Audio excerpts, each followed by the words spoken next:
baseball's ultimate sanction, which is lifetime ineligibility. This sorry episode began last February when baseball received firm allegations that Mr. Rose bet on baseball games and on the Reds games. Such grave charges could not and must never be ignored. The matter of Mr. Rose is now closed. It will be debated and discussed. Let no one think that it did not hurt baseball. That hurt will pass, however, as the great glory of the game asserts itself and a resilient institution goes forward. Let it also be clear that no individual is superior to the game. In Cincinnati, Rose responded to the commissioner's statement. Regardless of what the commissioner said today, I did not bet on baseball. I've made some mistakes, and I think I'm being punished for those mistakes. However, the settlement is fair, especially the wording that says that they would have no finding that I bet on baseball. It's something I told the commissioner back in February, and it's something that I've told you people the last 4 months.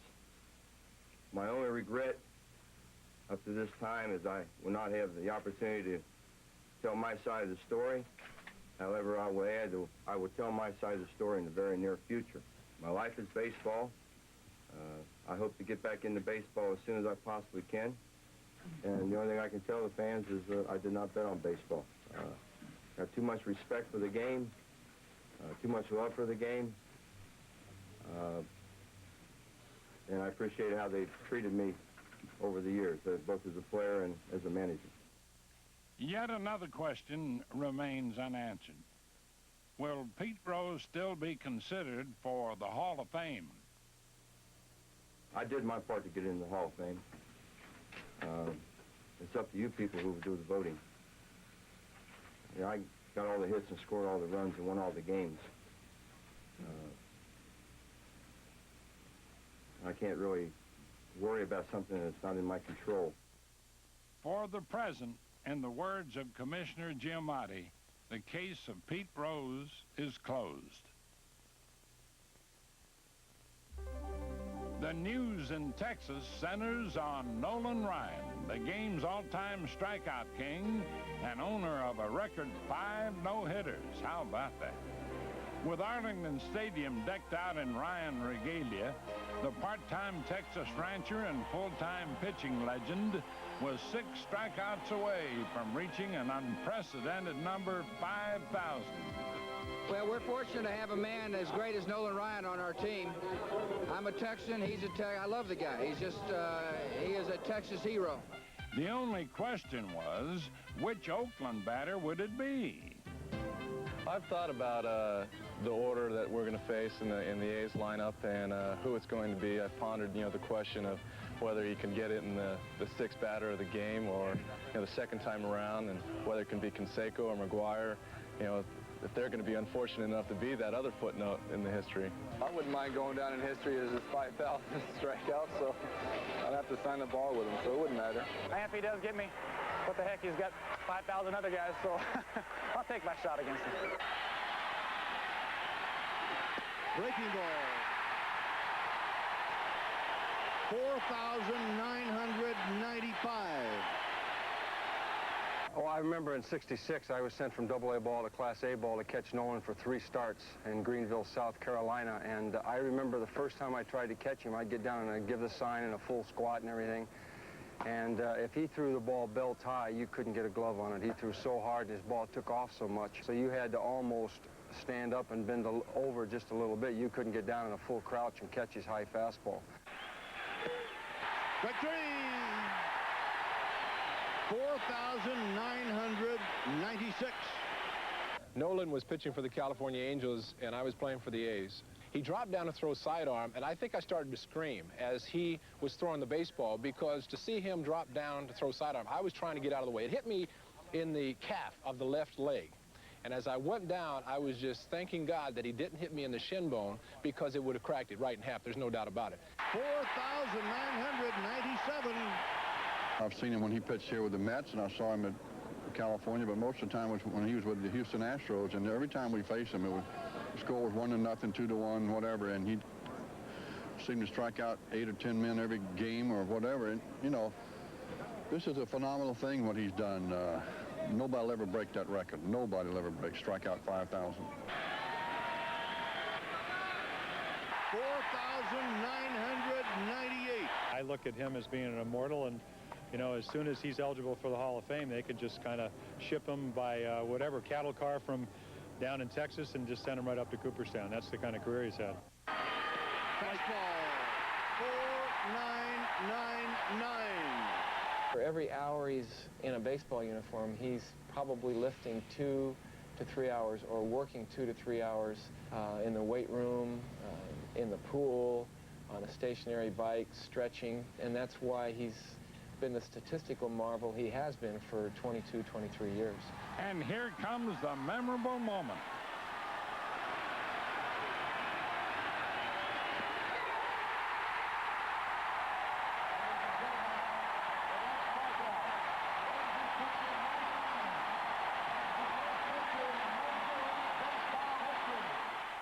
$5,000 probably is more meaningful to me now at this time than 4,000 was, and I think because of the time elapsed, and it's rewarding. I really don't have any thoughts about 6,000 because I don't really feel like that's realistic, and you know, my attitude is I guess I'm not making predictions because I certainly didn't think 5,000 was. Congratulations, Nolan. Time now for this week's quiz, brought to you by today's Chevy truck. Houston's Glenn Davis reached 30 home runs for the 3rd time. What active player has hit 30 homers the most? Few major leaguers have a better grip on hitting than Tony Gwynn of the Padres. With an average of .340, Gwynn could win a 4th batting title. And if he does win it, he'll be the first National Leaguer since Stan Musial to win 3 batting titles in a row. But make no mistake, hitting is no guessing game to Gwynn, who takes a portable video cassette player on the road, a practice he began 6 years ago. At first, the idea was to identify mistakes, but now he also studies opposing pitchers. How it came about was kind of a fluke because we bought a VCR.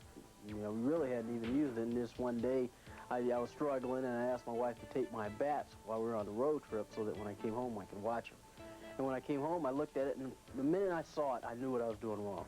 And from that point on, I hit like .340 for the rest of the year, had a 25-game hitting streak. And just for mental peace of mind for me, I just continued to do it. But I just feel like the better prepared you are for a game and the more knowledge you can acquire, the better you're going to be. And that's why I do what I do. What Gwynn does is go back over different at-bats for different pitchers. This way, he has a better idea of what to look for when he's up at the plate. Front foot is locked in. Solid front leg. Head down on the ball. Perfect. When I'm hitting good, that front foot goes almost between shortstop and second base. And when I'm going good, that's where it'll land. But sometimes when it goes haywire, sometimes it'll land closer to the plate. Sometimes it won't go at all. I just kind of just pick it up and put it down. I'm what they call a diver. When I'm at the plate, I kind of dive into the ball. As long as this front foot is going almost towards shortstop, not quite, between short and second base, I know that I'm okay. Rick Mailer is a guy who will change speeds quite a bit. He likes to get me off the plate when he's ahead in the count. And sometimes like that, he'll come inside, and in order for me to hit it, I really have to get my hands through because I'm not what they call a full hitter. I'm more of a line drive hitter who uses the whole field, but basically everybody pitches me away, so I usually hit the ball to left field. I know sometimes people look at me slide or something and say, God, what's wrong with that guy? He didn't smile or anything, but to me, this is business. Craig Lefferts is a fastball slider. Every now and then he'll turn a screwball over, but I don't believe he likes to throw it to left-handers a lot. With one strike, if he's ahead in the count 0-1, he usually likes to throw the slider. Good slider. And that at bat, and you see him frustrated because I just didn't have a clue on that. But the difference, I think, between a lot of hitters today and the guys who are pretty consistent hitters are guys, when they get 2 strikes on them, they don't change. Their makeup as a hitter remains the same. And even with 2 strikes, I still get a good pitch to hit, and I get a base hit this time. You hear a lot of people act like they're surprised that people get hits on 0-2 pitches, but it's just a confidence factor that lets you know that when you get up there and you're behind the count 0-2, you don't panic, because then a lot of hitters will swing at anything 0-2. But as long as you know you got a bat in your hand, you're able to do whatever it is that you do. Ron Darden's a guy who just has about 3 or 4 just good quality pitches. There's one of them is a slow breaking ball. This is a guy who statistically I hit well, but whenever I go up there, I never feel comfortable against him because he's got what you saw there, good breaking ball, great fork ball, not really overpowering. He's more of a spot pitcher. His pitch in. See, that's what a lot of pitchers like to do to me. They get ahead of me, and they like to back me off the plate. Because, like I said, I hit the ball to left field a lot, and in order for a pitcher to feel like he's got control of that outside part of the plate, they back me off the plate. And he's got a real good fork ball. That's just a tough pitch to stay behind and hit the ball the other way. I mean, you really have to wait a long time in order to hit that ball hard. So with 2 strikes now, I'm figuring I've got a battle because he could throw that fork ball again.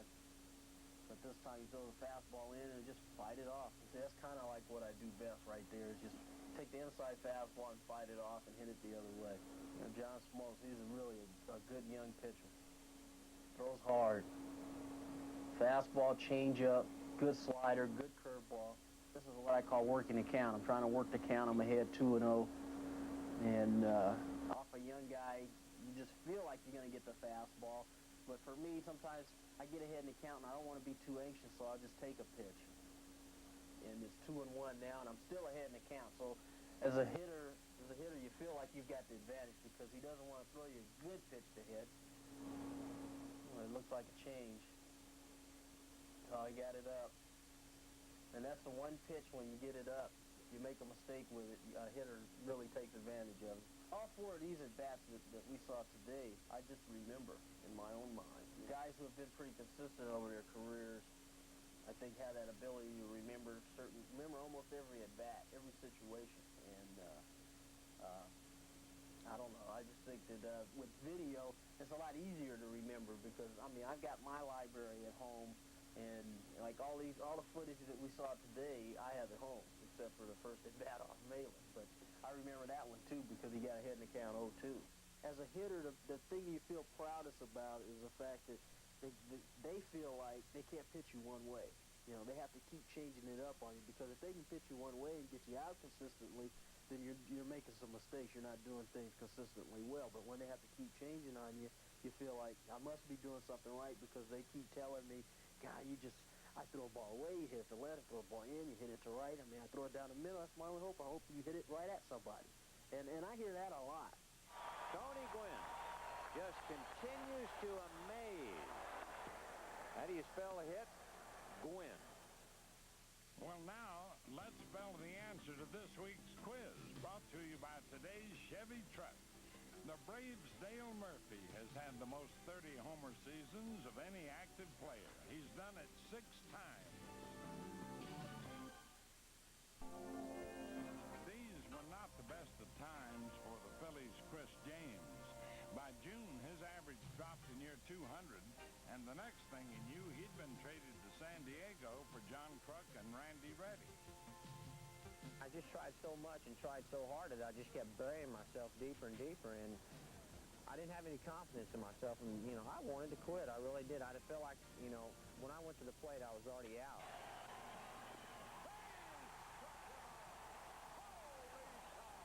And I was tired of the same results. I'd go out and I would work on hitting every day. I'd be at the park at 1:30, hitting extra. Chris James won for his last 16, and even during the game, Dennis Menke working with Chris. Trying different things, but things I would try wouldn't work, and that made me that much more frustrated. John Kruk of the Padres was also in a funk. After an outstanding season in 1987, he struggled through a year of injuries. This season, he still couldn't get on track. I was in a situation where I wasn't going to get to play that much because I was terrible. If I was managing the team, I wouldn't have played me either. I'm not going to say anything bad about Jack McKeon for not playing me. A lot of people from San Diego written me letters saying that you should be upset with McKeon and all the things he did to you. But he didn't do anything to me. He gave me a chance to play. I appreciate that he did trade me because he could have just set me on the bench for the rest of the year. You know, who would take you if you hit 180 sitting on the bench all year? No one wants you the next year. But since being traded to Philadelphia in June, Kruk has shown new luster at the plate. A 19-game hitting streak and a whopping average of .350. I think most of it's just a change of atmosphere. I got here, and the first thing they did when I got traded here is they called me in, and they said, you're going to play every day, regardless. Righty, lefty, it doesn't matter. You're in there. You're playing. We want to see what you can do. We want to see if you can get back to where you were in 1987, and I've always hit good here. You got a great backdrop, AstroTurf, ball gets through the infield quicker, ball carries good here. This is nice, man. Good hitter's park. I don't know about the pitcher. They might not like it, but I don't pitch. I don't worry about them. Chris James isn't worrying much these days either.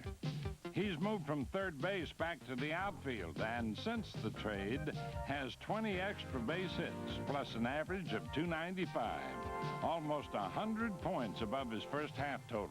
As far down as I was hitting 199 at the All-Star break, and I felt like there was no coming back. I felt like I couldn't see the light at the end of the tunnel. I just felt like, throwing in the whole season. And then I guess just all of a sudden, I don't know what it was, it just clicked. I had that feeling inside that, hey, I had a good feeling at that at bat. And once you have a hitter has that feeling inside, you're going to have good results at the plate. And so far, this trade has brought nothing but good results. Fans, one of the longest and wildest shutouts in Major League history took place between the Expos and Dodgers. 22 innings. Even the mascot got into the act. They want Youppi off the Dodger dugout. He's bugging the Dodger players, and third base umpire Bob Davidson is throwing Youppi out of the ball game. We've seen it all now, huh? Well, he was wrong about that, because in the 16th inning, with the bases loaded, 1 out, the Expos had a chance to win it. Fly ball, short right. Hatcher near the line makes the catch. Here comes the run trying to score. He's going to be safe. The Expos win. And now the Dodgers will appeal to see if he left too soon, and he did. He is out. A call the Expos questioned, and in the 22nd inning, it was Rick Dempsey with the answer. Uh-oh, this ball game now has the Dodgers on top. 1-0 on a long home run by Rick Dempsey. And Dempsey was also the Dodger hero on defense, picking Tim Raines off first base in the bottom of the 21st. Now it's the bottom of the 22nd. 2 outs. Rex Hudler leads off first, and Rick comes through again. Hudler running. The pitch is high. The throw by Dempsey will be in time, and the ball game is over. It was the second longest shutout in Major League history. How about that? Time now for our Player of the Week, brought to you by Gatorade Thirst Quencher. We salute the remarkable Nolan Ryan, who was determined to give the sellout home crowd in Texas a night for all time. Anytime that you get to do something and your hometown crowd turns out as they did tonight, this year with the Rangers, I couldn't ask for any more, because it's past any expectations I had with the way the fans and the organizations and my teammates have accepted me here. Take a visit to Williamsport, Pennsylvania, home of the Little League World Series. And for one-time Little Leaguers like Keith Hernandez, it's a trip down memory lane. That's all for now, folks. See you next week on This Week in Baseball.